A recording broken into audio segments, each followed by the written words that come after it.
அனைவரும் போர்டை பார்த்து தெரிஞ்சுக்கோங்க இல்லையா? தமிழ்நாடு கலை இலக்கிய பெருமன்றம். சின்ன வயசில் எல்லாத்துக்கும் வந்து என்ன பண்ண பிடிக்கும்?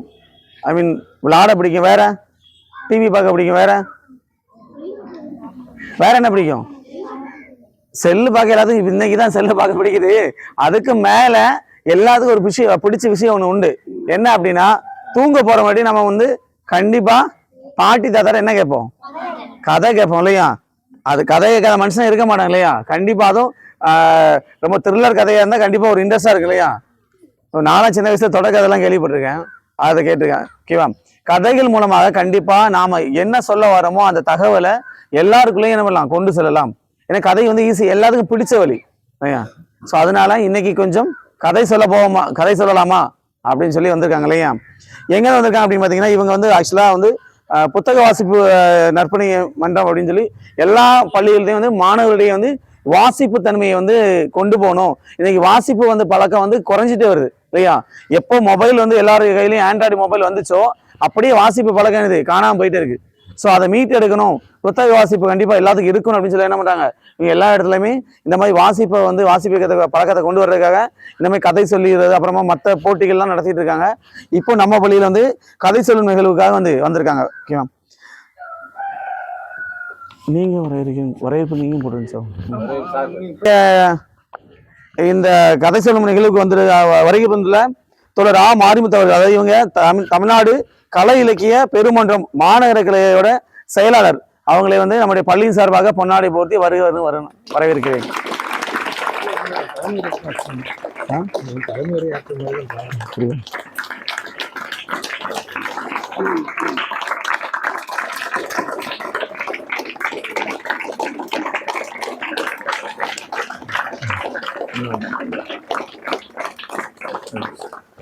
அடுத்தது ஆசிரியர் ஹென்ரி ஸ்டீபன்சன். இவங்க வந்து நான் வந்து ஆல்ரெடி 1 இயராக வந்து சேவியர் ஸ்கூலில் வந்து ஒர்க் பண்ணேன். ஸோ அப்போவுமே சாரோட எனர்ஜெட்டிக்கான ஒரு பர்சன். ஏன்னா ஸ்போர்ட்ஸில் அவ்வளோ இன்ட்ரெஸ்டாக இருப்பாங்க. எனக்கு சாரோட பேர் போட்டு ரொம்ப ஆச்சரியமா இருந்துச்சு. சார் வந்து ஸ்போர்ட்ஸை தாண்டி அடுத்தது வந்து வாசிப்புலையும் வந்து, ஏன்னா அவங்க ஓய்வு பெற்றுட்டாங்க. ஓய்வு பெற்ற பிறகும் அந்த பணி வந்து தொடர்றதெல்லாம் சாதாரண விஷயம் இல்லையா? சாதாரண விஷயமா? எல்லாரும் எங்கன்னா ரெஸ்ட் எடுக்கலாம், எங்கேயாவது போய் எடுக்கலாம், இவெல்லாம் உழைச்சிட்டோம், ஓய்வு எடுக்கலாம் அப்படின்னு தான் பார்ப்போம் இல்லையா? டிவி பார்க்கலாம், வீட்டில இருந்து பேர பிள்ளையோட விளையாடலாம் அப்படிதான் இருக்கும் இல்லையா? அந்த மைண்ட் செட் தான் வரும்.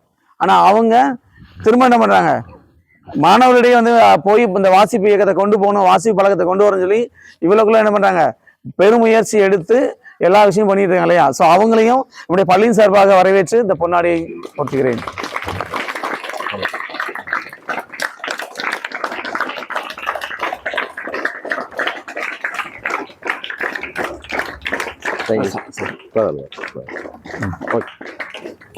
இன்னொரு ஒரு துண்டு உண்டு. Thank you sir.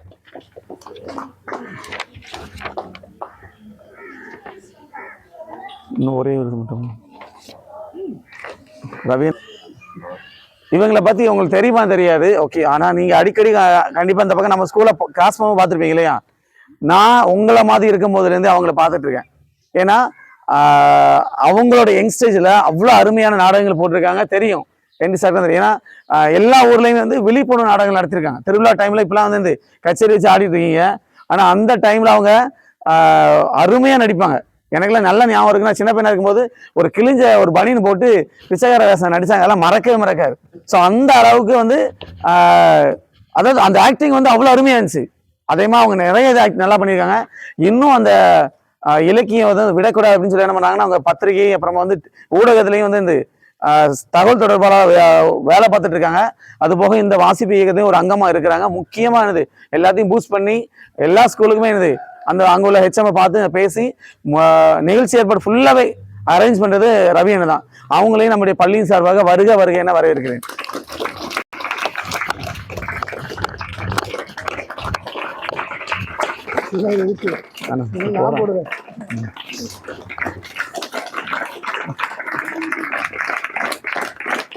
இந்த மாதிரி மனிதர்கள்லாம் கிடைக்கிறது அரிது. ஏன்னா இவ்வளவு அருமையா வந்து, அதாவது தன்னுடைய வேலையும் ஒரு இதை போட்டு இதை ஒரு முழு அங்கமா வச்சுக்கிட்டு பண்றவங்கலாம் கிடைக்கிறதுன்றது கஷ்டம்.